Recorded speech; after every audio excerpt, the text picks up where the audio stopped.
Elias, when the cloud came down, did you realize you were already too late to run? When the sky turned white, I knew the mountain wasn't giving us a warning. It was coming for us. Elias felt it first in the soles of his worn leather boots, a deep, resonant hum that vibrated up his bones and settled like a cold stone in the pit of his stomach. It was a familiar tremor, one that had been a part of his life for 60-odd years, a low, thrumming pulse from the earth beneath his feet, a constant reminder of the titanic forces held in check by the thin crust of the world. His remote goat farm, a patchwork of rough-hewn stone and splintered timber, clung precariously to the lower slopes of the sleeping giant, the ancient volcano that dominated the horizon. Its colossal form, a silent sentinel over his ancestral land. For generations, this mountain had been his sanctuary, a provider of fertile soil and sheltered valleys, a stoic guardian. Today, however, the familiar tremor carried a discordant note, a frantic, escalating rhythm that spoke of something far more sinister than the usual geological sigh. The sky above, usually a vast canvas of cerulean blue or a storm-bruised gray, held a peculiar bruised quality, an unsettling palette of purples and sickly greens that bled into an ominous, jaundiced yellow near the horizon.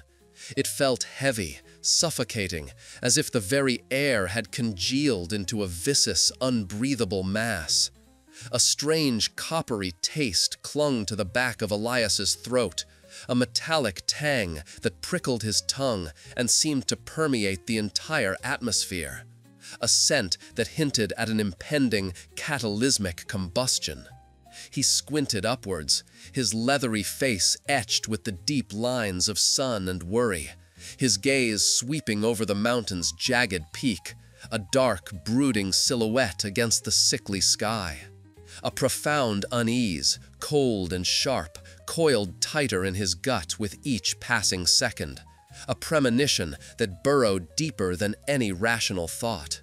His goats, usually scattered across the rocky pastures, nibbling at sparse tufts of grass and hardy shrubs, had begun to gather, huddling together with a frantic, bleating anxiety that mirrored the growing turmoil in Elias's own chest. Their usually placid eyes were wide and rolling, reflecting the strange light of the sky. Their small bodies pressed close, seeking comfort in numbers against an unseen threat. Even the old Billy, a cantankerous beast with horns like gnarled branches, had ceased his usual belligerent posturing.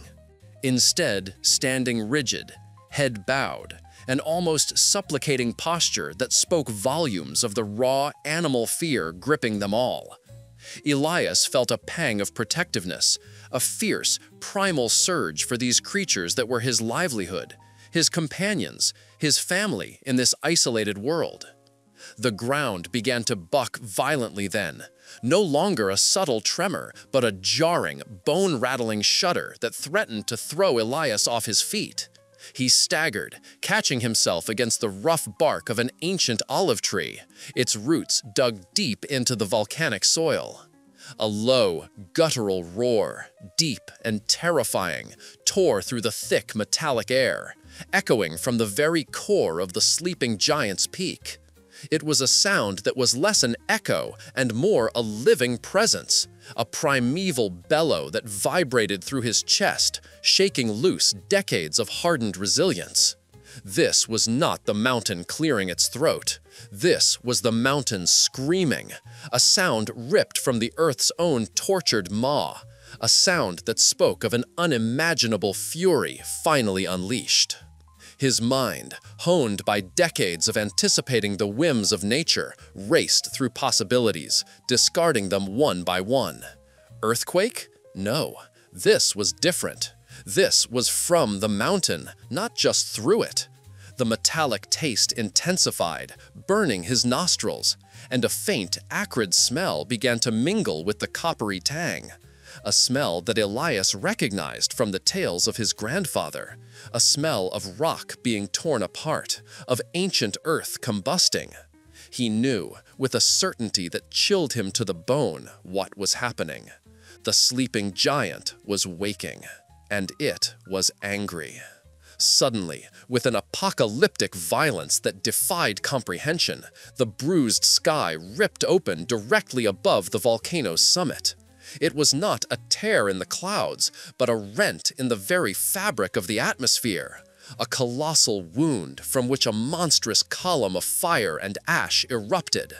It shot upwards with an unholy velocity, a terrifying geyser of incandescent fury, spewing forth a black particulate plume that blossomed outwards, blotting out the sun in a matter of heartbeats. The world was plunged into a twilight gloom, a premature, unnatural darkness that pressed down, heavy and suffocating, punctuated only by the flickering, hellish glow of the rising column. A sound, a terrifying, multi-layered roar, now filled the air, a cacophony of grinding rock, rushing gas, and the explosive release of unimaginable pressure. From the base of that infernal column, a terrifying wave began to surge down the slope, a silent, deadly tsunami of superheated gas and rock, a pyroclastic flow. It moved with an impossible speed, a gray, roiling mass that devoured the landscape, scorching the earth, vaporizing everything in its path. Elias watched, momentarily paralyzed by the sheer, unadulterated terror of it, as trees 50 feet tall were snapped like twigs, their trunks disappearing into the churning maw of the flow. The air around him grew instantly hotter, a dry, searing heat that sucked the moisture from his skin and eyes, making his breath catch in his throat. The primal instinct, honed by a lifetime of hard-scrabble survival, ripped him from his momentary paralysis. His gaze snapped to the ancient stone shed, its thick walls a testament to generations of resilience, built by hands long turned to dust. A structure that had weathered countless storms, both natural and man-made. It was his only chance, and the goat's only chance. "Into the shed!" he roared, his voice hoarse, barely audible above the mounting crescendo of the mountain's rage. "Into the shed!" He moved with a speed that belied his age, a grizzled farmer transformed into a desperate shepherd. He grabbed the old billy by its horns, pulling with all his might, urging the terrified animals forward. The goats, sensing the same desperate urgency, scrambled, their hooves clattering wildly on the stony ground, their bleats now a single terrified shriek. Elias pushed, pulled, cajoled, his hands stinging from the rough wool and the desperate struggles of the animals. His lungs burned, the metallic air now thick with the acrid scent of sulfur and burning rock, each breath a painful rasp. Sweat, cold and clammy despite the rising heat, stung his eyes, blurring his vision, but he pressed on, driven by a singular, all-consuming purpose.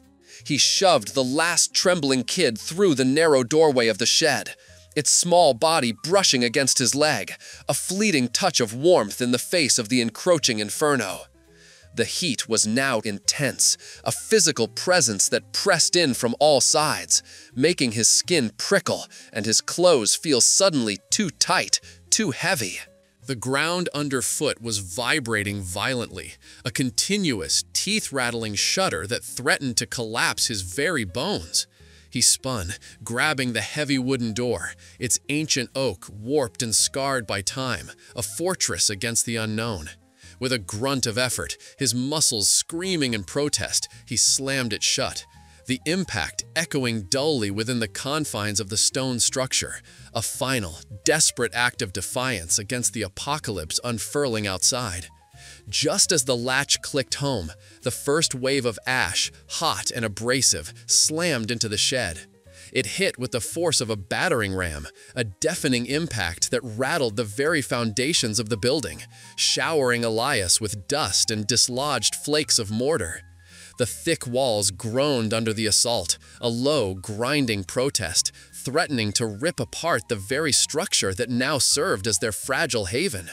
A searing wave of heat radiated through the stone, making the air inside the shed instantly stifling, heavy, and difficult to breathe.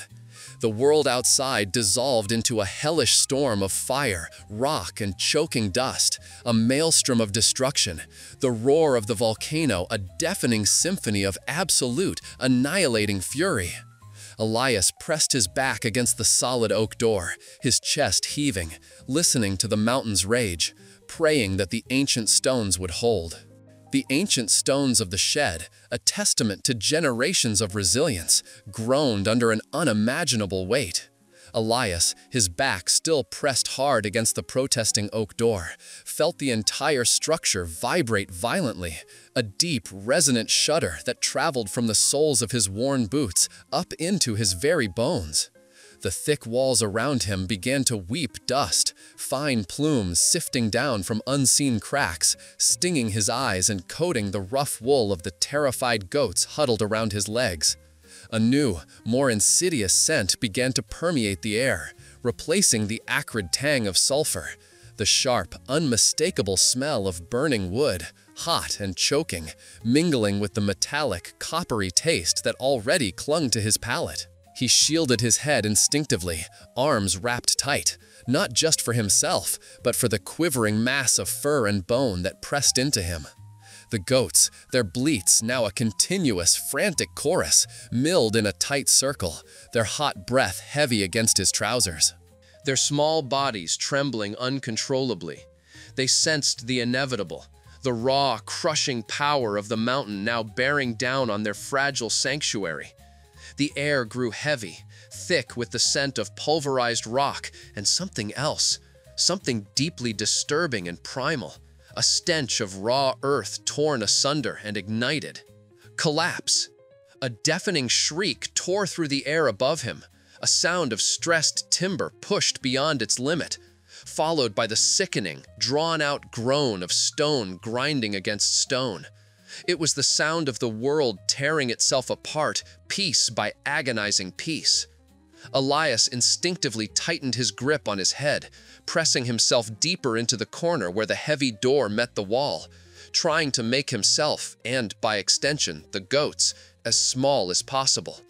The vibrations intensified, becoming a continuous, bone-rattling tremor that made it impossible to stand steady. He could feel the cold sweat trickling down his spine, a stark contrast to the rapidly escalating heat that now radiated from every surface. Then, with a lurch that sent his stomach plummeting, a section of the roof above them gave way. It wasn't a clean break, but a violent, tearing collapse, accompanied by a hideous symphony of splintering wood and crumbling stone. A torrent of dust, sharp splinters, and jagged chunks of rock rained down, a deadly, chaotic deluge that filled the confined space. Elias cried out, a guttural sound torn from his chest, as a heavy beam, thick as a man's thigh, slammed down with brutal force. It struck his left leg, just above the knee, pinning him instantly against the rough-hewn stone wall. A searing pain, white-hot and immediate, exploded through his limb, shooting upwards like lightning into his hip and lower back. He felt the sickening give of bone, the tearing of muscle, a wet, dreadful sound lost in the cacophony of the collapse. His vision, already blurred by dust and sweat, swam erratically, the world spiraling into a vortex of agony. He gasped, a ragged, desperate sound, trying to draw breath, but the air was thick, suffocating, a burning cloud of fine grit and pulverized ash that tasted like copper and old iron. Darkness descended completely then, thick and absolute, pressing in from all sides, a suffocating blanket that snuffed out the last vestiges of the fading light. More of the structure collapsed with a final shuddering roar, burying them deeper, sealing them away from the inferno outside, but also trapping them in a tomb of their own making. The oppressive weight above him was palpable, a crushing presence that made the very air feel heavy, unbreathable. The suffocating heat intensified further, tasting now not just of copper and ash, but of burning sulfur and something metallic and raw, scorching his nostrils and searing his lungs with every desperate, shallow intake of breath. He could hear the frantic, desperate bleats of the goats, now muffled, choked sounds of terror and confusion, their small bodies jostling frantically in the impenetrable blackness. The air was a furnace, each breath a painful rasp, drawing in superheated dust that rasped against his throat and lungs. Then, abruptly, some of the bleats ceased. A sudden, chilling silence fell over a small pocket of the shed, a void where previously there had been frantic life.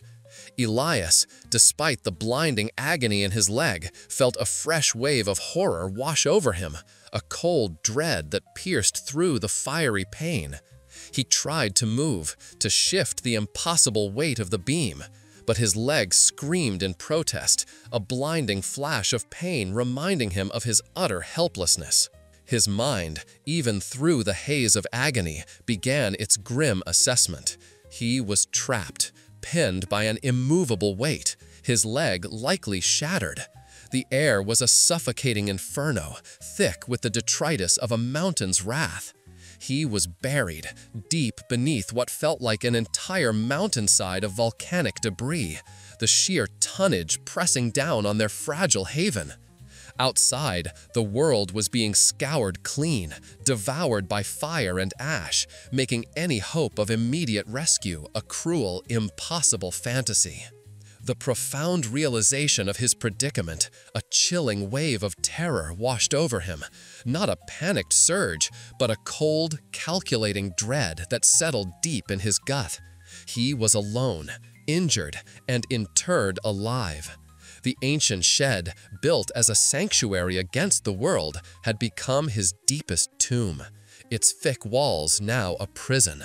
He could hear no more bleating from the goats in the immediate vicinity, only the dull, distant thrum of the mountain's continued rage, a sound that resonated through the earth and through the very beam that held him captive.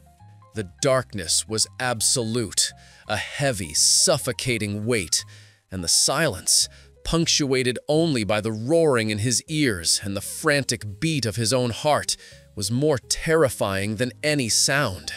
He was utterly, completely alone in a world that had ceased to exist. With a guttural groan that tore at his raw throat, Elias braced himself, channeling every ounce of his remaining strength into a desperate, agonizing push. The massive beam, a splintered monument to the mountain's fury, bit deeper into his chest, a fresh wave of blinding agony radiating from his side. He gritted his teeth so hard his jaw ached, the metallic taste of blood filling his mouth. His muscles screamed in protest, tendons stretched taut, but the primal urge to breathe, to simply draw a fuller breath, overrode every other sensation. Slowly, inch by excruciating inch, his left arm scraped free from beneath the crushing weight, a raw, burning friction against his skin. The immediate, profound relief was a narcotic, momentarily eclipsing the searing pain that now erupted from his ribs. He knew with chilling certainty that at least one rib, perhaps more, had splintered or broken in his desperate struggle. Each shallow breath was a fresh torment, a knife twisting in his side. But he could expand his chest just a fraction more, drawing in air that, while still thick and superheated, felt like an impossible luxury. It was a victory, small but significant, a spark in the suffocating darkness that threatened to consume him. His freed hand, trembling from exertion and shock, began to fumble blindly through the chaotic debris that surrounded him. His fingers, numb and clumsy, brushed against jagged splinters of wood, sharp shards of rock, the powdery, suffocating volcanic ash. He felt the coarse texture of wool, likely from one of the unfortunate goats. Then something cold and slick, like solidified mud. Despair threatened to creep back in, but then his fingertips brushed against something different, something smooth, metallic, and impossibly familiar. A surge of primitive hope, cold and sharp, shot through him. It was his old lantern, miraculously intact, a small cylindrical object. With a trembling thumb, he found the cold, ridged wheel and flicked it, a small, almost imperceptible click echoing in the oppressive silence.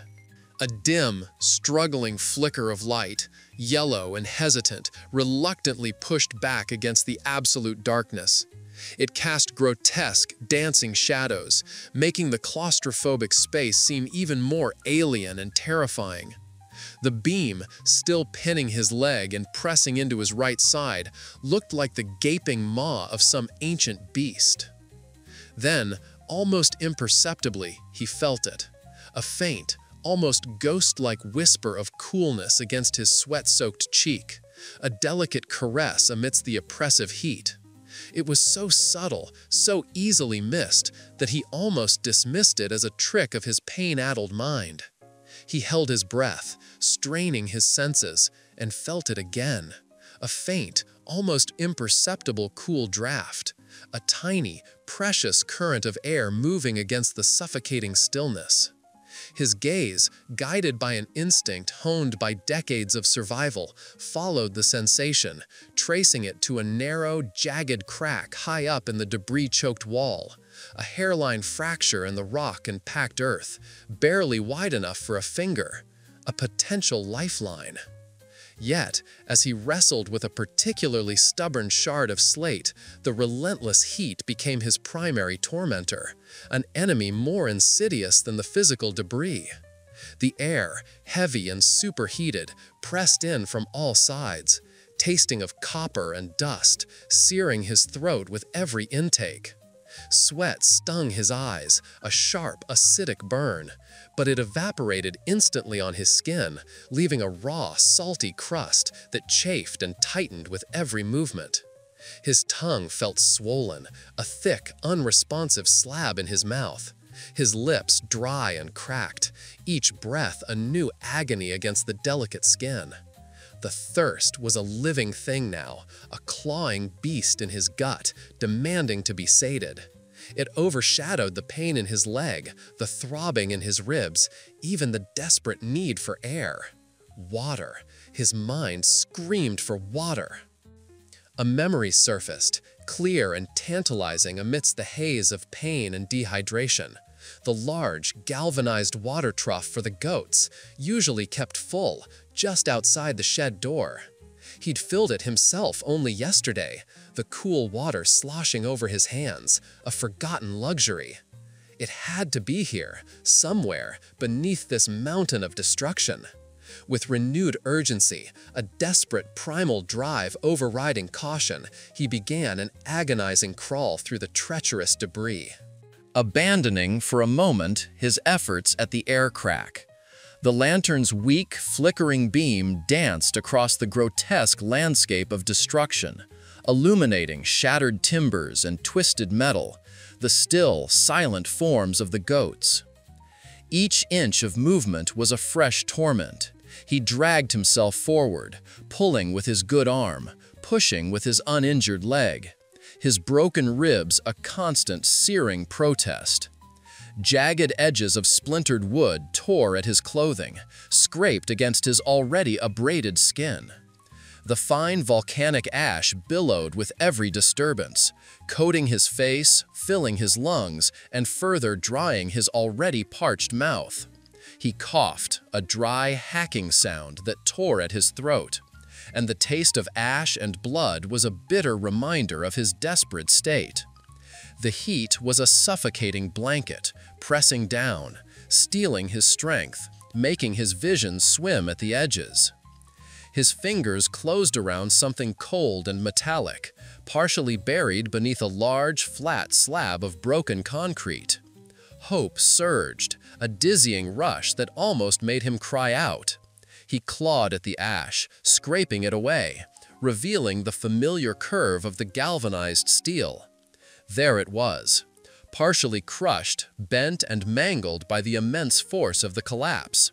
But, miraculously, a small amount of murky, ash-laden water remained, pooled in one of its deformed depressions. It looked dark, gritty, almost black with sediment and ash. A desperate internal debate raged in his mind, a frantic battle between logic and primal need. Was it safe?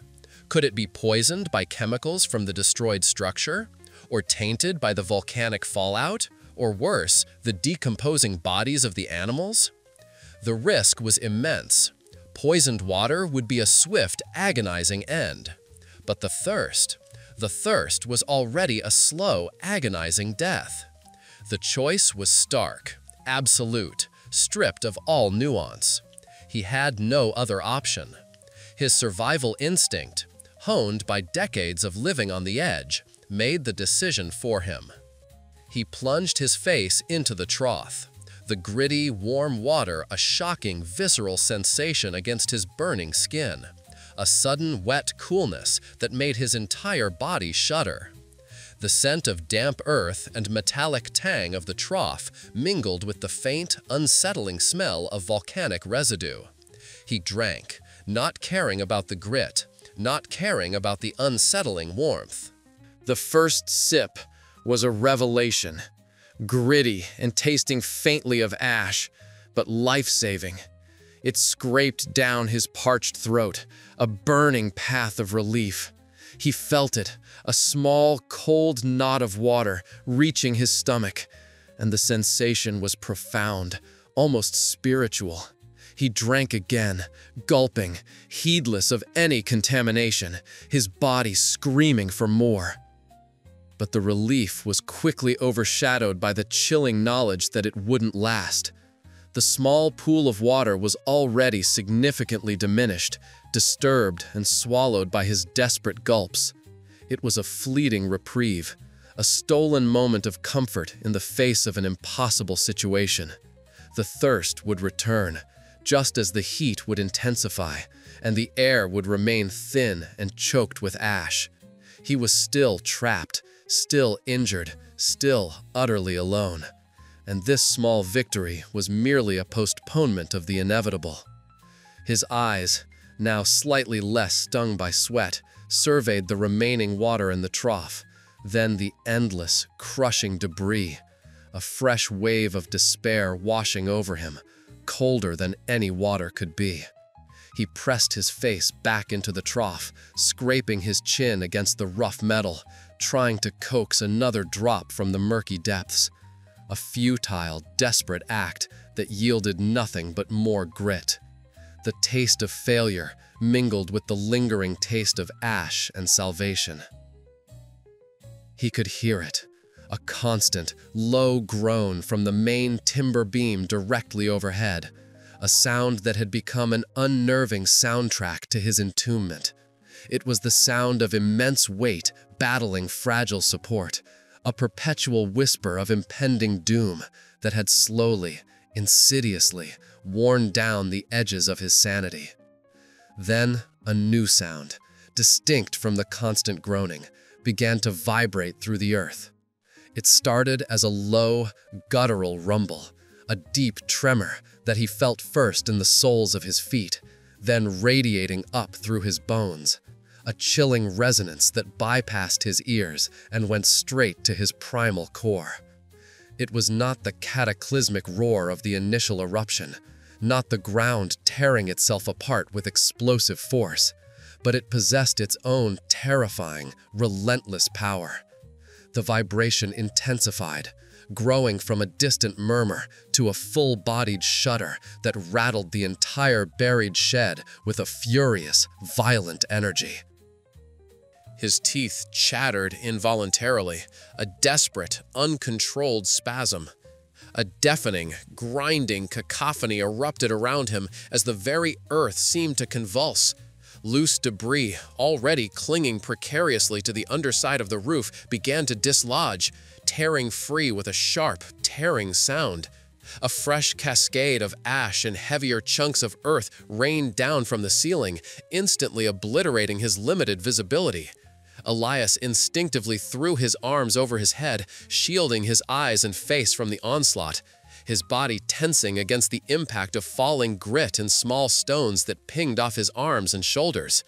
The air, already thick with fine volcanic dust, became an impenetrable, choking cloud, filling his nostrils, stinging his eyes, and instantly coating the inside of his mouth with a dry, acrid film.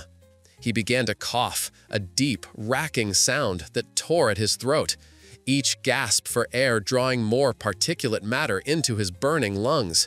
He doubled over, hunched and gasping, the world a blurry, swirling vortex of gray and black.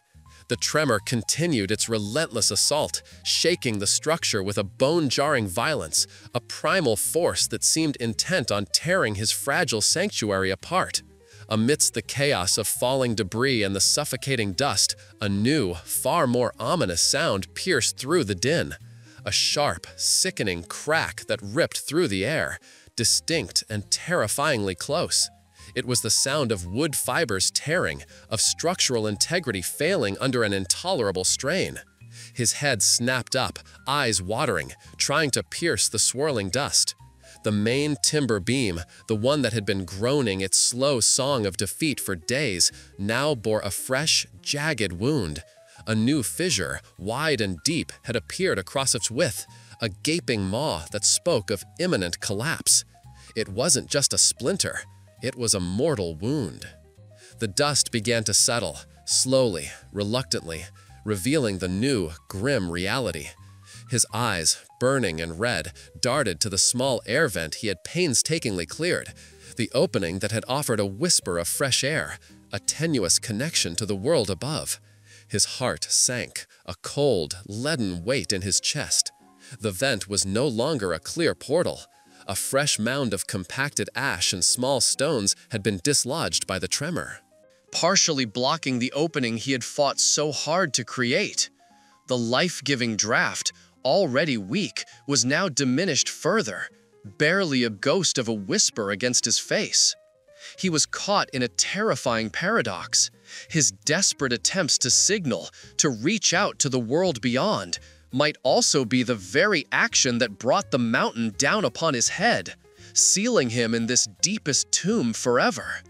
The choice was a monstrous weight, pressing down with the same inexorable force as the tons of earth above him. Struggle, decision.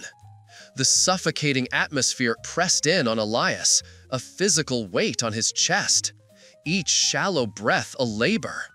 His eyes, gritty and burning, darted between the twin harbingers of his doom. The splintered timber beam, its jagged wound a testament to the earth's raw power, and the partially choked air vent, now a cruel mockery of hope. The choice was a monstrous weight, a coin toss between two agonizing ways to die. Reinforce the beam and risk bringing down the entire precariously balanced tomb with a single ill-judged movement. Or clear the vent and gamble on a localized cave-in that would seal his air supply permanently, leaving him to gasp his last in impenetrable darkness. His mind, though screaming in protest from exhaustion and fear, began its grim calculation. The vent, while critical for air, was a fragile, narrow tunnel. Any significant pressure, any forceful scrape, could dislodge the compacted earth and ash that formed its walls, turning a partial blockage into a complete, irreversible seal. He pictured the fine dust filling his lungs, the final, desperate struggle for a breath that would never come. It was a terrifying, intimate death, a slow suffocation in the dark.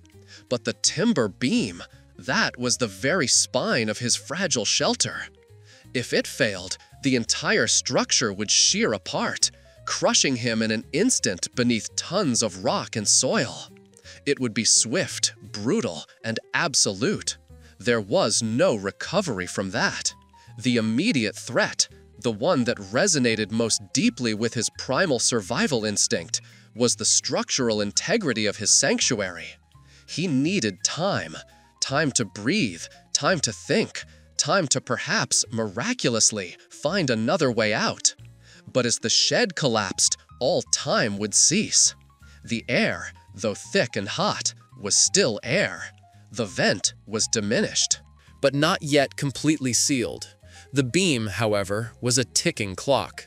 Its deep, ragged fissure was a wound that would only deepen with the next tremor, or even with the subtle, insidious creep of the settling earth above. He had to buy himself a reprieve, however temporary, however desperate.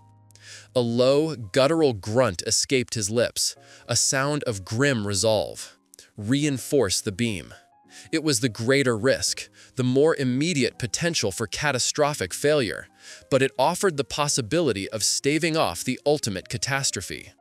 He scanned the debris-strewn floor, his gaze falling upon a twisted, heavy piece of rebar, sharp edges glinting dully in the lantern's weak glow. It was a relic from the shed's original construction, a mangled spine of steel ripped from its concrete bedding by the initial cataclysm. It was heavy, awkward, and profoundly dangerous, its jagged points threatening to tear his flesh, but it possessed the rigidity he needed. Moving was agony. Every flex of his muscles sent jolts of white-hot pain through his already battered body. His ribs, still screaming from the fall, protested with every shallow breath. The thick, cloying dust rose around him as he shifted, coating his tongue, stinging his eyes, making the air taste like dry earth and old blood. He reached for the rebar, his fingers, raw and calloused, closing around the cold, rough metal. The weight of it was immediate, surprising, threatening to pull him off balance in the cramped space. He wrestled it free, dragging it across the uneven ground, the scraping sound a harsh whisper in the oppressive silence. He knelt, or rather slumped, at the base of the compromised timber, his gaze fixed on the ominous fissure. The wood was dark, almost black, where it had been exposed to the elements for so long. But the fresh crack was a lighter, raw maw, splintered fibers reaching out like grasping claws. The rebar felt impossibly heavy in his trembling hands, each movement a conscious battle against the screaming protest of his muscles. His shoulders burned, his biceps quivered, and the familiar, dull ache in his right arm, a lingering souvenir from the initial cave-in, sharpened into a searing, relentless throb. He had to wedge the rebar, angling it just so, to transfer some of the immense load from the splintered timber to the solid rock face of the underlying earth. It was a delicate operation, requiring both strength and precision. Too much force, too sudden a movement, and he could destabilize the entire, delicate balance. Too little, and the rebar would simply slip, its effort wasted. He pushed, gritting his teeth, a low groan escaping his lips. Sweat, thick and stinging, poured down his face, mixing with the dust to form gritty rivulets that traced burning paths into his eyes.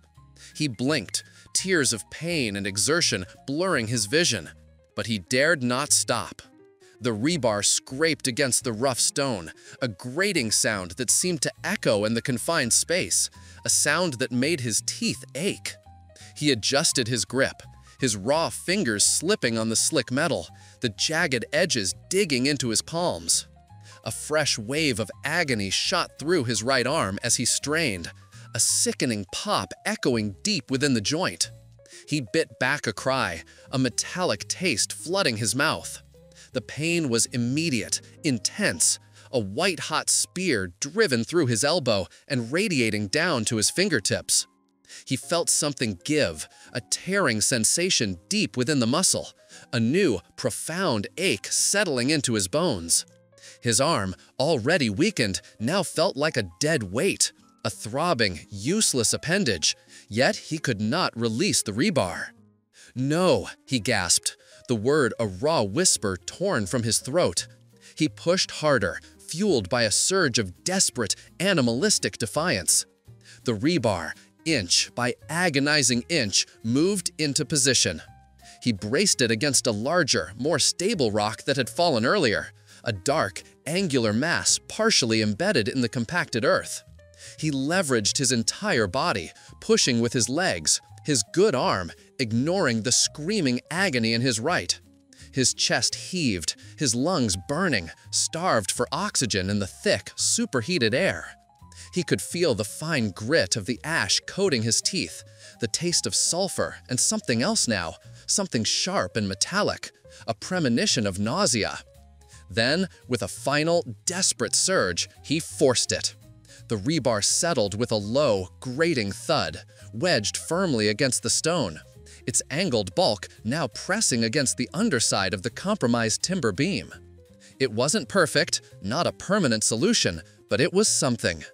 A temporary brace, a defiant act against the crushing weight of the earth. He slumped back, his body trembling uncontrollably, every muscle screaming in protest.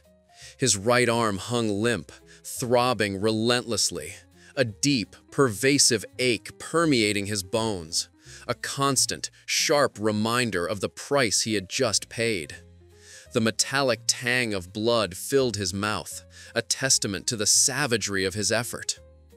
He lay there for a long moment, gasping for breath, the rhythmic throb in his arm a counterpoint to the frantic beating of his heart. The air felt heavy, thick with the pervasive smell of sulfur and the fine, acrid dust that coated everything. But as he struggled to regain his equilibrium, his exhausted senses, sharpened by the brush with death, registered something new. A faint, peculiar smell, distinctly different from the pervasive, choking sulfur. It was indeed the familiar, sickeningly sweet stench of decay from the dead goats, a constant reminder of the unfortunate animals buried nearby. But now mingled with something else, something metallic, sharp, and intensely acrid. He inhaled again, deeper this time, a tremor running through him. The new smell was subtle at first, almost imperceptible, but it grew stronger with each strained breath, a noxious undercurrent in the already foul air. It caught in the back of his throat, scratching, burning. It wasn't just the dust, not just the sulfur. This was different, sharper, almost chemical.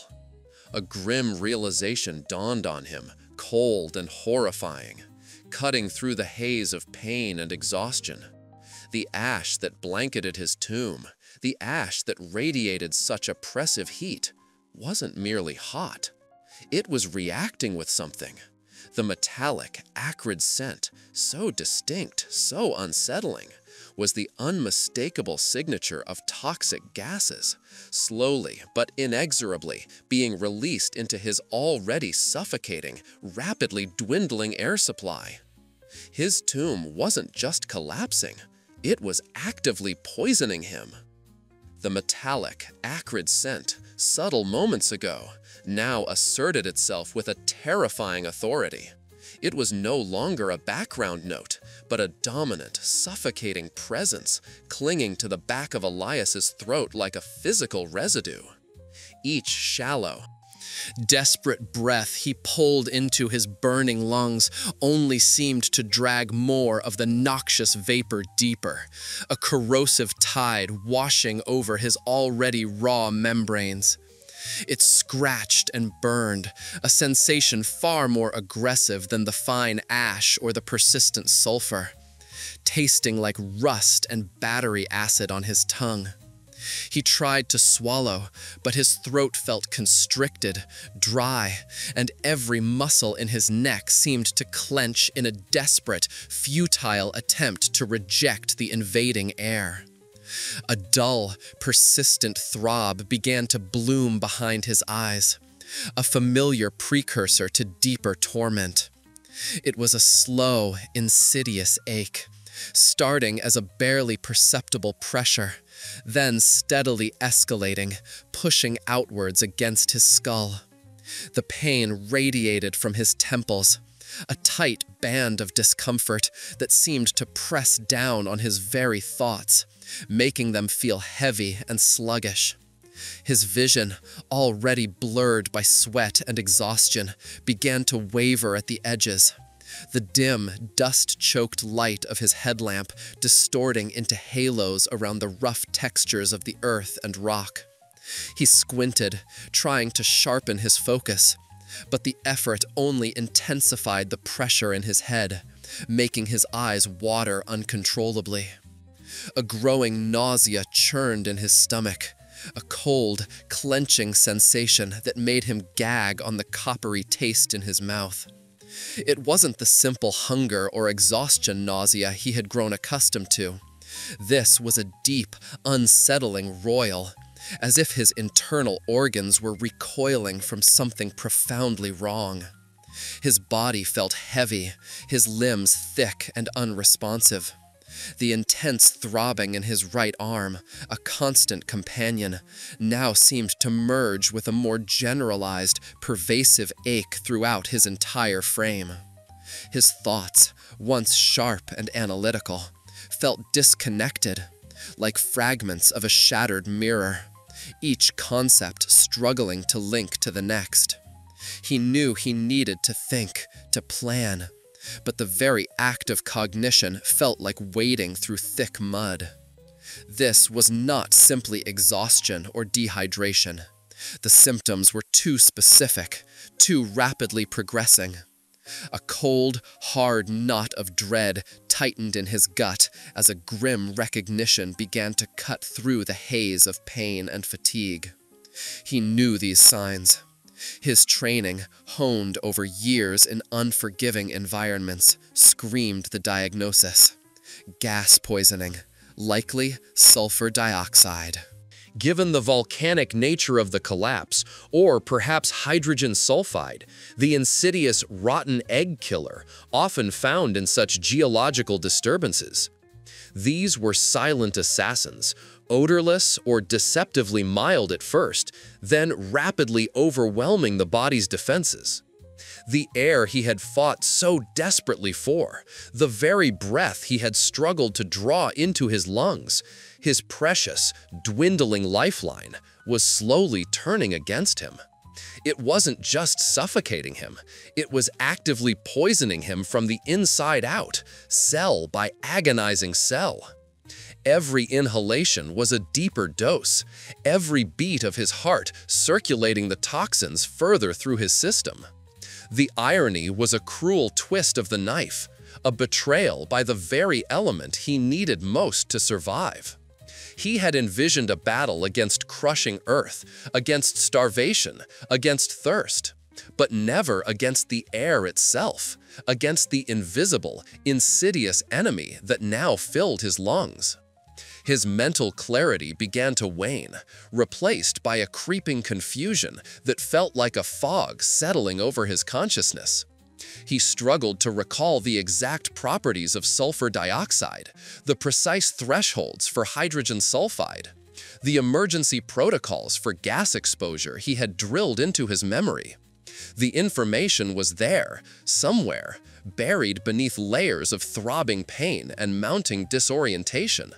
But he couldn't grasp it, couldn't bring it to the forefront of his mind. A subtle paranoia began to creep in, a chilling suspicion that the shadows around him were shifting, that the constant creaks and groans of the earth were no longer just the sounds of a settling tomb, but something more malicious, orchestrated by the unseen, suffocating presence. He found himself glancing over his shoulder, checking the same spot repeatedly, his mind playing tricks with the limited light. He knew, with what remained of his rational thought, that he desperately needed to improve the ventilation, to find a source of cleaner air. It was the only way to flush the toxins from his lungs, to halt the relentless assault on his brain and body. His mind, though sluggish, struggled to formulate a plan. Could he dig a small vent upwards, perhaps find a crack, a fissure, anything that might connect to the surface or a pocket of less contaminated air? He pictured the shovel, lying just beyond his reach.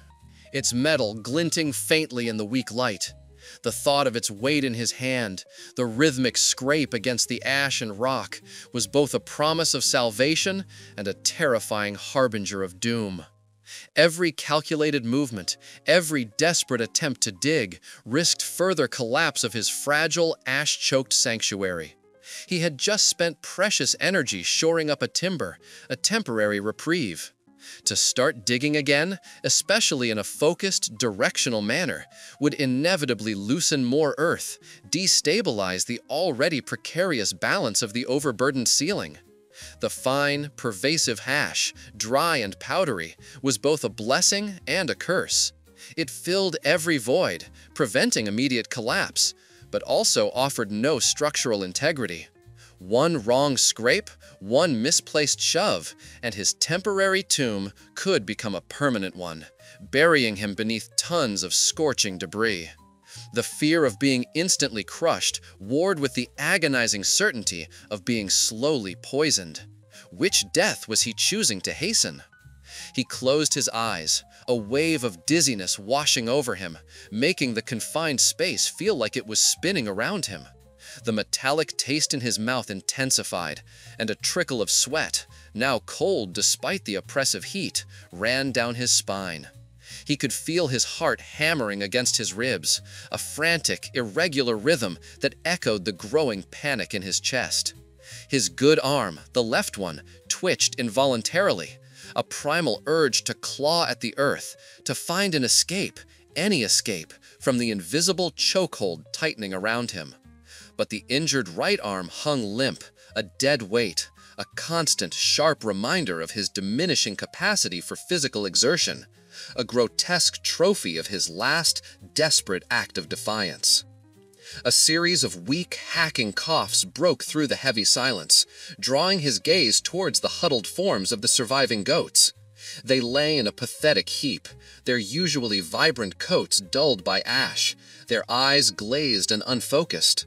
Their bleats, once robust and demanding, had become softer, weaker, almost like whimpers, each sound laced with a guttural rasp. They twitched, their legs splaying awkwardly, their heads lolling to the side. One of them, a young kid he had grown particularly fond of, lifted its head with immense effort, its dark eyes finding his for a moment. A silent plea for air, for relief, before its head slumped back to the ground. They were a living, dying barometer of the toxic air, their small bodies succumbing faster than his own, yet inexorably pointing to his own impending fate. Their struggle mirrored his own, amplified and accelerated. He watched them, a profound sadness mixing with a chilling, clinical observation.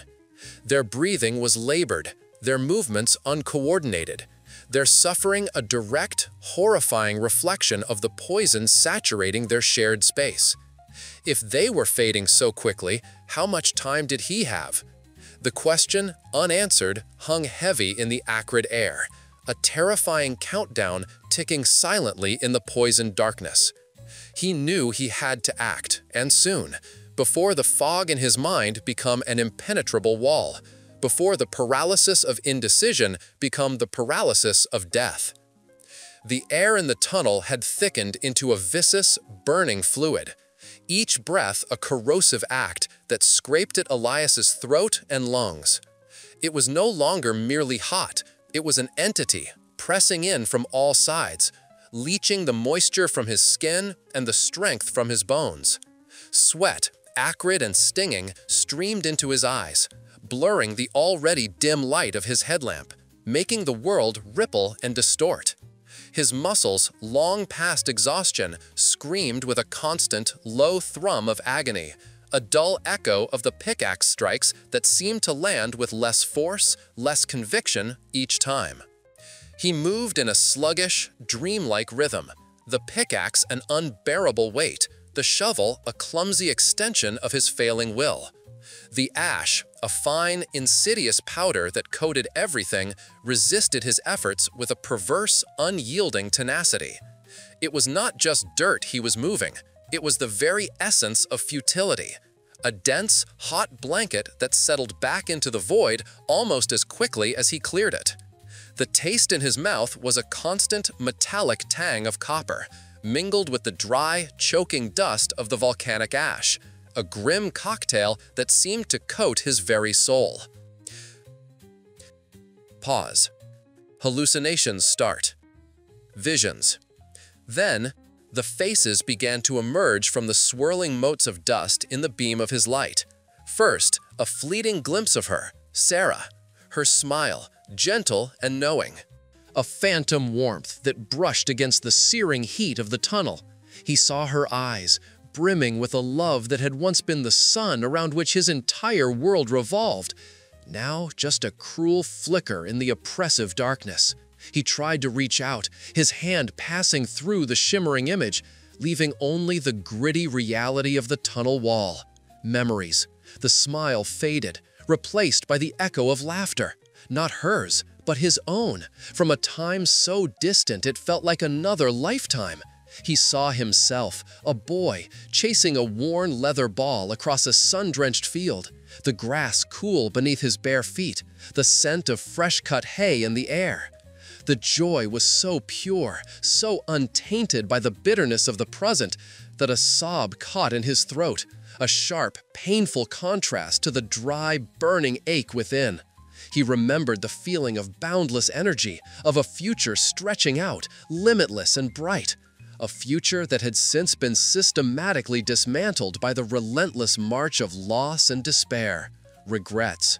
Regrets clawed at the edges of his vision, coalescing into stark, unforgiving images.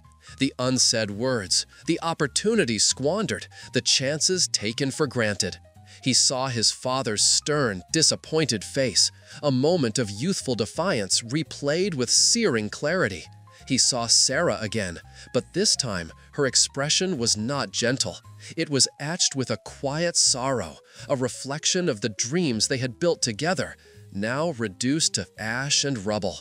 The line between what was real and what his mind conjured became a gossamer thread, stretching, fraying, threatening to snap at any moment. He questioned his sanity, the very fabric of his being. Was this the end? Was this how the mountain claimed its victims, by first stealing their minds, then their will? The tunnel seemed to stretch on, endless and mocking, each shovelful of ash a testament to his agonizingly slow progress.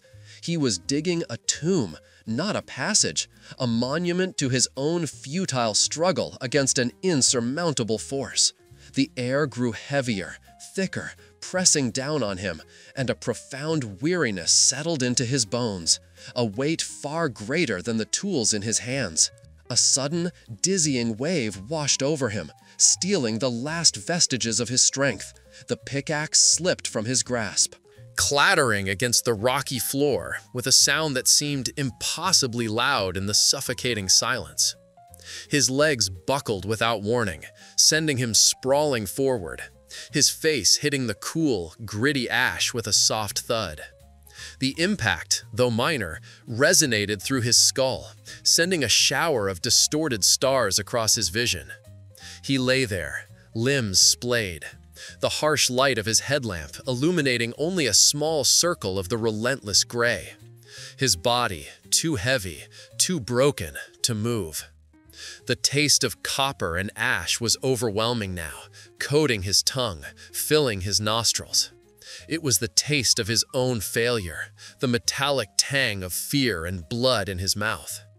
He drifted in and out of consciousness, moments of searing pain, interspersed with the blissful oblivion of the void. He saw Sarah again, clearer this time, her hand extended, beckoning him towards a soft, golden light. He felt a profound longing to reach for her, to finally let go, to surrender to the peace that promised an end to the ceaseless suffering. Then, a sound, a weak, struggling bleat, raw and desperate, tore through the suffocating silence, a thin thread of life in the deep tomb. It was one of the last goats, its cry a pathetic echo of his own profound despair, a testament to the shared agony of their slow demise. The sound was a hook, tearing him back from the precipice, yanking him from the soft embrace of oblivion. The image of Sarah flickered, then vanished, replaced by the stark reality of the oppressive darkness, the burning air, the taste of ash. A raw, guttural scream ripped from his throat, a sound torn from the deepest parts of his being, a primal expression of pure frustration and terror. It was a scream against the mountain, against the ash, against the relentless heat, against the insidious despair that threatened to consume him. It was a scream against his futile situation, against the unbearable weight of expectation, against the crushing inevitability of death. The sound reverberated briefly in the confined space, then was swallowed by the hungry silence, leaving him gasping, his chest heaving, his body trembling uncontrollably. He lay there, face pressed into the gritty earth, tears mingling with sweat and ash, creating muddy tracks down his temples. The urge to simply close his eyes and never open them again was overwhelming, a sweet, dark promise. But the goat's bleat, though now silent, lingered in his mind, a faint, persistent whisper. He thought of the others, those still alive, those depending on him. He fought against the overwhelming desire to surrender, clinging to a sliver of hope that felt increasingly fragile, a brittle shard of glass in the suffocating darkness. He was not alone in this tomb, and that, for now, was enough. The crawl. Elias pushed himself forward, his body a symphony of protest, each muscle fiber screaming in unison with the ragged tearing in his lungs. The goat's bleat, a desperate, raw sound, had been a cruel gift, pulling him back from the precipice of oblivion, yanking him from the soft embrace of surrender. Now it was a torment, a constant reminder of the fragile lives that depended on his broken form, a silent burden heavier than the pickaxe he had so recently dropped. He crawled, then staggered, his hands splayed wide against the grimy rock, pulling his protesting frame through the oppressive heat. The air, thick and metallic, felt like inhaling powdered rust, burning his nostrils and throat with every shallow, searing breath. Sweat, a constant, viscous stream, stung his eyes, blurring the limited circle of light cast by his headlamp and mingling with the fine ash that coated every inch of his exposed skin. It clung to his hair, his eyelashes, forming a gritty paste that chafed and irritated, an inescapable reminder of his subterranean prison. Each inch gained was a victory, each scrape of his knees against the abrasive floor a testament to a will that refused to break, even as his flesh screamed for release. He moved with a desperate, methodical slowness, his mind a battleground between the primal urge to collapse and the cold, calculating logic of survival. Left foot, drag. Right foot, drag. He counted, a meaningless mantra to keep the encroaching fog of exhaustion at bay. The heat was a living entity, pressing in from all sides, leaching the last vestiges of moisture from his body, tasting of baked stone and the acrid tang of sulfur. His lips were cracked and bleeding, the corners of his mouth raw from the constant open-mouthed gasping for air that offered little relief. False hope. The pipe. The tunnel ahead remained a monotonous expanse of gray. The same crumbling rock, the same oppressive ash. He had been moving for what felt like an eternity since the goat's cry. The passage of time a meaningless concept in this deep tomb. Hope, a flickering, fragile thing, clung to the image of the drainage pipe, a slender thread of possibility that kept the darkness of despair from consuming him entirely. He imagined the cool, damp air that might greet him, the rush of water, the promise of an exit. It was a mirage he chased, a desperate hallucination fueled by the sheer will to survive. He knew, intellectually, that the pipe was buried deep, that the eruption would have shifted the earth. But the hope, however faint, had been a beacon. His internal map, meticulously constructed from memory and instinct, told him he was close. The angle of the tunnel, the subtle texture of the rock, the increasing compaction of the ash underfoot, all pointed to the approximate location he had memorized. He reached out with a trembling hand, pushing against the wall, his fingers scraping along the rough, unyielding surface, searching for any break, any deviation from the solid rock. Then, his fingers met something different. Not the familiar rough-hewn stone, nor the loose, powdery ash. This was a solid, unnatural smoothness, a distinct curve embedded within the rock face, barely perceptible through the layers of grit. A surge of adrenaline, cold and sharp, cut through the haze of his exhaustion. This was it. This had to be it. He dropped to his knees, ignoring the fresh agony, and began to claw at the hardened ash with his bare hands, frantically scraping away at the obstruction, his breath coming in ragged, desperate gasps. His headlamp, a weak beacon in the crushing gloom, illuminated the spot. He saw it now, clearer. The faint, dark outline of the pipe, just as he remembered it, a circular void in the rock face, a promise of escape. He pushed harder, the blood from his torn fingernails mixing with the ash, creating dark streaks on the unyielding surface. His heart hammered against his ribs, a frantic drumbeat of anticipation and terror. He was so close. He could almost feel the phantom breeze, taste the outside air. But as he cleared more of the debris, the hope that had flared so brightly began to dim, then gutter, like a dying candle in a gale. The curved outline of the pipe did not deepen into an opening. Instead, it was filled, solid, impenetrable. Hardened ash, fused with rock and debris, had flowed into the pipe's mouth, creating a concrete-like plug, an unyielding barrier that completely sealed the passage. The volcanic heat had baked it into an immutable mass, rendering the escape route utterly, irrevocably useless. It was a wall, a solid, impenetrable wall. The realization hit him with the force of a physical blow, stealing the air from his already starved lungs, leaving him gasping on his hands and knees. Despair, cold and absolute, washed over him, a stark, agonizing contrast to the searing heat that permeated his tomb. It was a chill that reached into his very bones, freezing the last vestiges of hope, turning his blood to ice. The drainage pipe, his last desperate gamble, was a mockery, a sealed tomb within a tomb. He stared at the unyielding plug, his mind refusing to process the image, struggling to reconcile it with the desperate hope he had clung to for so long. His eyes, burning with unshed tears and the grit of ash, traced the outline of what should have been his salvation.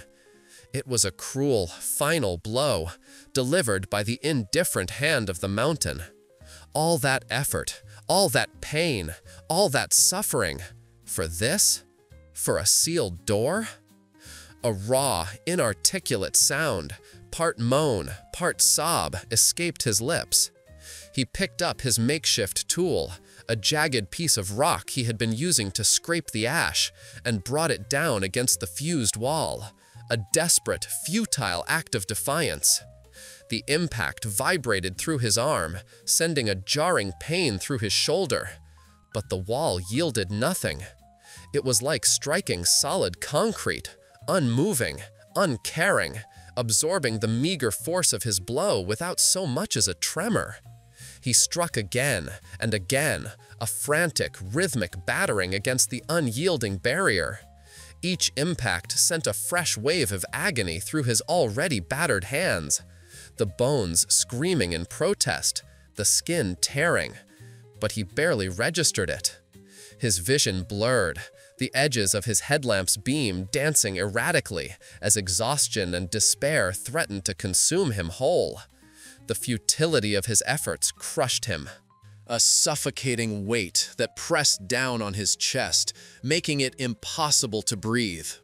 He fell back, defeated, his body collapsing into the loose ash, his limbs splayed out around him like a broken puppet.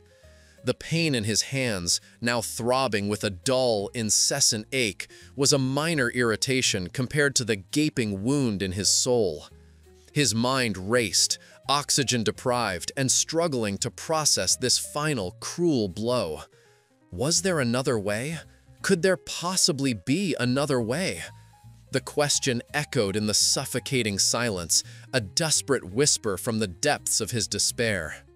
His brain, fogged by toxins and exhaustion, struggled to find an answer, to summon another spark of hope from the ashes of his shattered plans. He lay there, staring blankly at the dark, unforgiving wall, the sealed pipe a monument to his failure. The faint bleat of the goat, which had pulled him back from the brink, now felt like a cruel trick, a false promise. He had fought, he had bled, he had endured. All for this? For a dead end? The air grew heavier, pressing down on him, and the metallic taste of copper filled his mouth, a grim companion to the bitter taste of defeat. He closed his eyes, for a moment, wishing for an end to the ceaseless suffering, wishing for the mountain to finally claim him. But even in that moment of profound surrender, a sliver of defiance, a desperate, primal instinct refused to let go. He was still breathing, and as long as he was breathing, there was a fight to be had, somewhere, somehow. The crushing weight of defeat had finally settled upon him, a physical burden heavier than the tons of rock and ash surrounding him. He lay sprawled in the suffocating heat, his limbs numb, his lungs burning with every shallow, ragged breath. The metallic taste of copper, an omen of his failing body, was now a constant presence, mingling with the acrid tang of volcanic ash that coated his tongue and throat. His eyes, swollen and gritty, stared blankly at the unyielding plug of hardened debris that had once promised salvation. The drainage pipe, his final, desperate hope, was nothing more than a sealed tomb within his larger tomb, a cruel joke played by the indifferent mountain. He had fought, he had bled, he had endured, but for what? To die staring at a wall. A profound weariness, deeper than any physical exhaustion, seeped into his bones, inviting surrender. He craved the oblivion, the release from the ceaseless torment of heat, pain, and despair. Just as the darkness at the edges of his vision threatened to consume him entirely, just as the last vestiges of his will to fight began to fray into nothingness, a sensation unlike any he had experienced before began to permeate his prison. It was not a sound, not at first, but a deep, resonant vibration that pulsed through the very earth beneath him. It started as a low thrum, a profound bass note felt more in his sternum and the marrow of his bones than heard by his ears. It traveled up through the ash-covered ground, a seismic current that made the fine grit beneath his cheek tremble imperceptibly. This was different from the sharp, violent tremors that had punctuated his ordeal, the sudden, jarring shifts that sent rock and dust cascading. Those were violent, abrupt, like the mountain clearing its throat. This was sustained, a powerful, almost rhythmic hum, yet distant, as if originating from the very core of the earth itself, or from somewhere far beyond his immediate confines. It vibrated through the hardened rock around him, a low, guttural growl that seemed to resonate within the very air he struggled to breathe. He felt it in his teeth, a subtle chattering, and in the deep ache of his joints, a persistent, unsettling shiver. His mind, previously a fog of toxins and despair, snapped to attention with a jolt that felt like an electric shock. The initial thought, primal and terrifying, was of another eruption, a final cataclysmic event that would tear the mountain apart and him along with it. A wave of ice-cold dread, sharp and sudden, washed over him, a stark contrast to the searing heat that had become his constant companion. This was it, he thought, the end, delivered not by slow suffocation, but by annihilation. Yet, even as panic clawed at his throat, a strange, almost manic surge of adrenaline coursed through his veins, cutting through the haze of exhaustion and pain with brutal clarity. It was a desperate, chemical response, a final, defiant spark against the encroaching darkness, questioning the nature of the rumble. Could it be something else entirely? Listening. He pushed himself up onto his elbows, the movement sending fresh spasms of agony through his torn muscles and protesting joints. But he barely registered the pain. Every fiber of his being, every nerve ending became hyper-alert, straining to discern the origin of the profound vibration. His headlamp, its beam now pitifully weak, cast long, wavering shadows that danced with his own unsteady breath. He tilted his head, trying to isolate the sound, to triangulate its source within the oppressive, echoing silence of his tomb. His ears, ringing with the dull throb of his own heartbeat and the constant pressure of the confined space, were suddenly acutely sensitive, trying to filter out the internal noise, to focus on the external. The air itself felt charged, thick with the vibration, making his eardrums ache. Then, from within the sustained, low growl, a new element began to emerge, subtly, almost imperceptibly at first. A faint, rhythmic thudding. It was soft, like a muffled drumbeat far away, barely distinguishable from the general hum that permeated the rock. Thud, thud, thud. It was incredibly faint, a ghost of a sound, yet it possessed a distinct cadence, a regularity that was utterly alien to the random groans and creaks of the unstable rock around him. He held his breath, the air burning in his throat, desperate to hear it again, to confirm its presence. His heart hammered against his ribs, a frantic counterpoint to the distant, rhythmic beat. Was it real? Or was this the mountain's final, cruel trick? A hallucination conjured by his poisoned, oxygen-starved mind. The line between reality and delusion had blurred so many times in this oppressive darkness, his senses distorted by heat, pain, and deprivation. He had seen phantom lights, heard whispers that turned out to be the creaking of rock. He squeezed his eyes shut for a moment, then opened them again, willing the sound to remain. The thudding persisted, growing ever so slightly, a tiny, almost imperceptible increase in volume, like a whisper finding its voice. It was a man-made sound, he instinctively knew, a pulse of engineered rhythm in a world of geological chaos.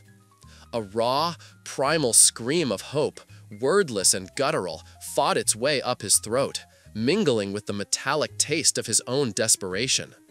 If it was real, if it wasn't a trick. Then, it meant rescue. It meant life. With a surge of strength he didn't know he possessed, he scrambled, clumsily, painfully, towards the section of debris above him, the very ceiling that threatened to collapse at any moment. His hands, raw and bleeding from his earlier futile efforts against the sealed pipe, found a loose piece of rock, a jagged shard he had been using as a makeshift tool. He brought it down against the packed ash and smaller stones above him, not with the frantic, despairing blows of before, but with a renewed vigor, a desperate, last-ditch attempt to signal, to make his presence known. Each impact sent a jarring pain through his arm, up into his shoulder, but he ignored it, his mind fixed solely on the distant thudding. Thud, thud, crack. The sound of his own desperate hammering, amplified by the close confines, was sharp and percussive. He struck again and again, a frantic, ragged rhythm, pouring every last ounce of his remaining strength into each blow. His breath hitched in his chest, a desperate gasp for air that was more ash than oxygen. The sweat stinging his eyes and running in rivulets down his face, mixed with the fine dust, creating muddy streaks on his skin. He felt the grit of it between his teeth, the dry, irritating powder clinging to his eyelids. The rhythmic thudding, distant as it was, seemed to intensify with his efforts, growing subtly louder, more defined, as if his own desperate hammering was drawing it closer, or perhaps simply making him more attuned to its presence. It was a terrifying, exhilarating progression. But as his hope flared, so too did the ominous groaning and shifting of his unstable tomb. Each blow he delivered, each impact against the ceiling, sent fresh tremors through the precarious structure. The overhead rocks, already compromised, began to creak and grind with a deeper, more menacing sound, a low, guttural protest. Fine dust, stirred by the vibrations, drifted down like spectral snow, coating him in a fresh layer of gray. He could hear the distinct sound of smaller stones dislodging, tumbling, and bouncing off the larger rock faces, a stark reminder of the fragile ceiling above him. His desperate attempts to signal, to reach out to the world beyond, might also be the very action that brought the mountain down upon his head, sealing him in this deepest tomb forever, with the sound of rescue echoing just beyond reach. The rhythmic thudding was no longer a phantom, no longer a mere suspicion echoing within the confines of his skull. It had solidified, grown denser, a palpable presence that vibrated not just in the air, but through the very rock that entombed him. The faint, almost ethereal drumbeat had gained mass, its resonance now distinct, a clear, deliberate pattern that cut through the oppressive hum of the earth.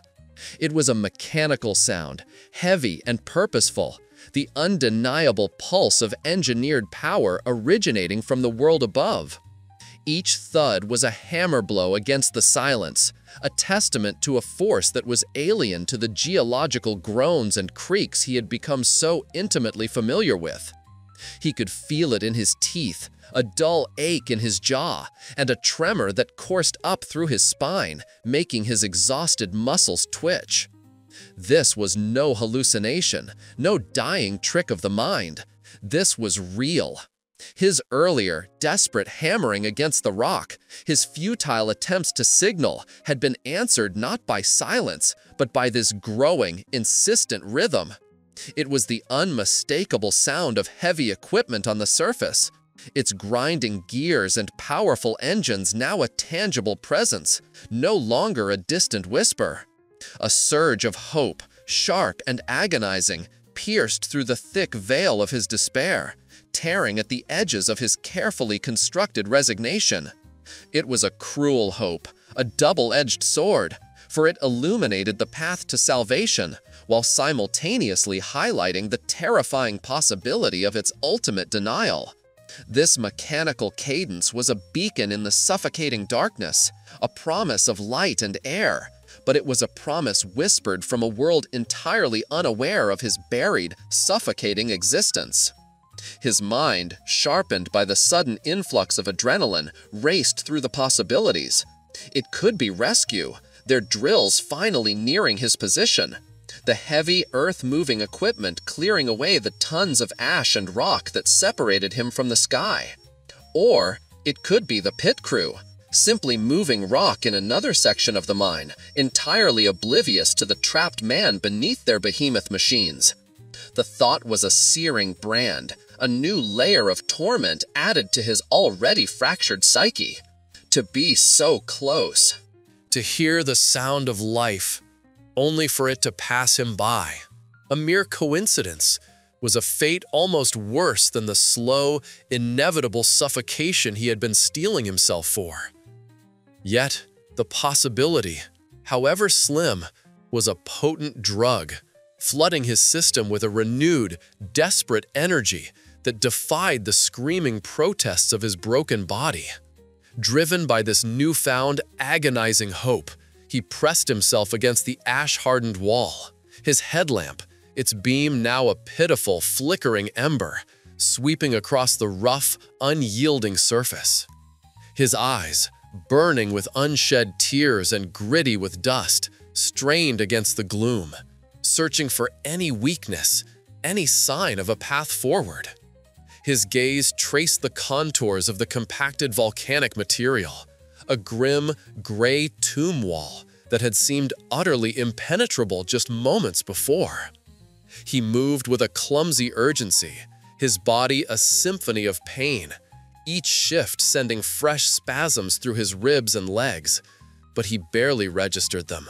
His focus was absolute, honed by the primal instinct for survival that had been simmering beneath the layers of exhaustion and despair. Then, his breath caught in his throat, a ragged gasp that tasted of ash and copper. There, a small fissure, a hairline crack no wider than a knife blade, snaked its way across the hardened ash, an almost invisible line against the uniform gray. It was a fresh wound, a result of the last violent tremor that had shaken his world, a tiny imperfection in the otherwise monolithic barrier.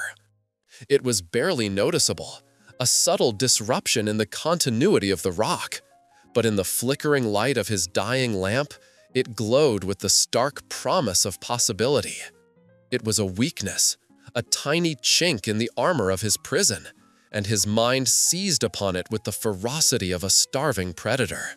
A surge of adrenaline, raw and potent, coursed through his veins, momentarily dulling the searing pain that had been his constant companion. It was a chemical defiance, a last, desperate gift from his body, allowing him to push beyond the limits of exhaustion and injury. His muscles, screaming in protest just seconds ago, now pulsed with a strange, temporary strength. He attacked the fissure, not with the aimless fury of earlier, but with a calculated, desperate precision. His raw, bleeding fingers, already torn and abraded, found purchase along the edges of the crack, digging into the crumbling ash. He scraped, clawed, and tore at the material, ignoring the sharp, excruciating agony that shot through his fingertips and wrists with every movement. Digging, clouds of fine, acrid dust erupted with each desperate scrape, filling the already heavy air, stinging his eyes and coating his tongue with a bitter, metallic taste. He choked, coughed, the dust burning in his lungs, but he did not stop. His headlamp, struggling against the airborne particles, cast a hazy, diffuse glow, making the confined space feel even more suffocating. He pounded at the crack with the jagged shard of rock he had been using, his blows a frantic, ragged rhythm against the deeper, more deliberate thudding from above. Each impact sent a jarring pain through his arm, up into his shoulder, a shockwave of agony that reverberated through his entire broken frame.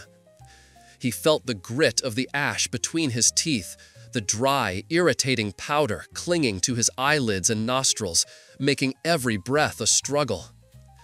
Pain and purpose. His body screamed in protest, a symphony of agony. His ribs burned with a dull, persistent ache, his legs cramped and spasmed, and his back muscles, already strained, knotted into agonizing ropes. He could feel the blood oozing from fresh cuts on his hands, mixing with the sweat and dust to form a muddy paste that caked his skin. Yet he continued, driven by the almost unbearable intensity of the hope that had taken root within him. His movements were clumsy, desperate, but infused with a singular, unwavering purpose. He pounded, scraped, and dug with every ounce of his remaining strength, his breath coming in ragged, shallow gasps, each one a fight against the dust and the thinning air. As he clawed at the fissure, widening it by a fraction of an inch with each agonizing effort, the space around him groaned ominously. The mechanical thudding from above, which had intensified with his efforts, was now accompanied by the deeper, more visceral sounds of his prison shifting. A low, guttural protest emanated from the very structure of the rock, a deep rumble that vibrated through the air and into his bones. The precarious integrity of his shelter, already compromised by the earlier tremors, seemed to be giving way under the combined assault of his desperate digging and the distant but powerful vibrations from the surface. Fine dust, no longer just from his efforts, began to rain down from the ceiling in a steady, ghostly shower, coating him in a fresh layer of gray. He heard the distinct, unsettling sound of smaller stones dislodging, tumbling and bouncing off the larger rock faces, echoing in the confined space like morbid applause. Each stroke of his makeshift tool, each frantic clawing motion of his bleeding fingers sent fresh tremors through the fragile overhead structure. The creaking and grinding sounds intensified, becoming a menacing chorus around him, a stark reminder of the imminent danger. The rock above, already a precarious ceiling, seemed to sigh under the strain, its vast, crushing weight threatening to give way at any moment. He was caught in a terrifying paradox. His desperate attempts to signal, to reach out to the world beyond, might also be the very action that brought the mountain down upon his head, sealing him in this deepest tomb forever. The sound of rescue, growing clearer, more distinct with every frantic blow, echoed just beyond reach, a cruel melody to accompany his final, suffocating moments beneath the crushing weight of the earth. The light. His headlamp, a dim, flickering sentinel, suddenly caught something new, something impossibly vibrant amidst the monochrome despair. Not the dull reflection of rock, nor the ghostly shimmer of dust motes, but a tiny, incandescent pinprick. It was a spearhead of pure, undiluted light, a brilliant, almost painful beacon piercing the oppressive gloom from somewhere beyond the immediate wall of ash. His heart, already a frantic drum against his ribs, lurched with a sudden, dizzying hope so potent it threatened to overwhelm him. He stared, unblinking, eyes stinging from the dust and strain, convinced for a terrifying moment that it was merely a trick of his failing vision, a cruel mirage conjured by a mind on the brink of collapse. But it remained, unwavering, a tangible promise. Then, a breath, utterly alien to the stale, suffocating air he had endured for days, caressed his face. It was cool, shockingly so, carrying with it an intoxicating aroma that made his starved lungs ache with an unfamiliar craving. He inhaled deeply, drawing in the faint, intoxicating scent of pine needles, of damp, fertile earth, of something green and alive that spoke of a world beyond the ash-choked tomb. The air tasted cleaner, less metallic, less like the dust and decay that had coated his tongue and burned his throat.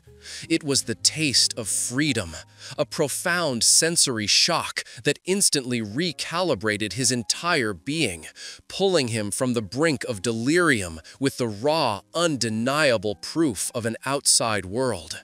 A primal surge of adrenaline, cold and sharp, ripped through his exhausted frame, overriding the symphony of pain that had been his constant companion. He attacked the fissure with a renewed, almost savage urgency, his raw, bleeding fingers finding purchase on the crumbling edges. He clawed, scraped, and tore at the hardened ash, his movements a desperate, single-minded blur of motion. Each agonizing effort widened the crack by a fraction, sending fresh tremors through the precarious ceiling above. But he barely registered the danger. His mind was locked onto that sliver of light, that whisper of fresh air, a singular, unwavering target in the chaos of his desperation. He felt the grit of the ash tearing at the open wounds on his fingertips, the sharp, stinging pain almost welcome in its affirmation that he was still capable of action, still fighting. He worked with a ferocity born of absolute desperation, carving at the barrier with the jagged rock shard, his breath coming in ragged, shallow gasps. The thudding from above, the distant vibrations of heavy machinery, now felt like a rhythmic, beckoning pulse, urging him onward. The fissure slowly, agonizingly began to yield, widening from a knife blade crack to a jagged, irregular opening barely large enough for his hand. He could feel the cool air streaming through now, a constant, invigorating current against his sweat-soaked skin. He pressed his face against the opening, inhaling deeply, tasting the promise of survival. The clean, earthy scent filling his lungs, driving out the last vestiges of the suffocating, acrid air of the tomb. With a final, gargantuan effort, a scream ripping from his parched throat, he managed to pry a larger section of the ash away. Creating a space marginally wider than his head, he pushed his skull through first, the rough, abrasive edges of the rock tearing at his scalp and ears, grinding against the bone. The world beyond was a blinding, overwhelming explosion of light. He squeezed his shoulders through next, the movement and excruciating agony as his emaciated, ash-covered body scraped against the jagged edges, tearing at his already flayed skin. His ribs burned, protesting the unnatural contortion, and his hip bones, protruding sharply, snagged on the tight opening. He twisted, grunted, pushing with his legs, feeling the last strength drain from his trembling muscles. Then he was through. The surface. He lay sprawled on a surface that was not the confined floor of his tomb, but an uneven, ash-covered expanse. He gasped, sucking in great, shuddering drafts of the cool, clean air. The sudden rush of oxygen making his head spin, a dizzying intoxication. His body, battered, burned, covered in a thick, gray mantle of ash, trembled uncontrollably. Every muscle screamed in protest, every nerve ending flared with the accumulated agony of his ordeal. He could feel the dried blood caked on his face, the grit embedded in his hair, the raw, stinging pain of countless new abrasions, and deep, angry burns across his skin. He was a creature of ash and grime, a ghost pulled from the earth. The world above. He pushed himself up, his limbs protesting every millimeter of movement, and gazed upon the world he had re-entered. It was a landscape irrevocably changed, a desolate moonscape of uniform gray. The once vibrant forest, the familiar contours of the mountainside were gone, obliterated. In their place stretched an endless, undulating expanse of fine, powdery ash, punctuated by the skeletal remains of what might have been trees, now mere charcoal spires reaching towards the sky. The air, though clean, still carried the faint, bitter tang of char and destruction, a permanent scar on the atmosphere. Yet, above this landscape of desolation, the sky was a canvas of brilliant, unobstructed blue. It was an impossible, almost cruel contrast, the vibrant, living color above, and the dead, monochromatic world below. The sun, a benevolent, warming presence, beat down upon him, its rays a physical embrace after days of oppressive darkness.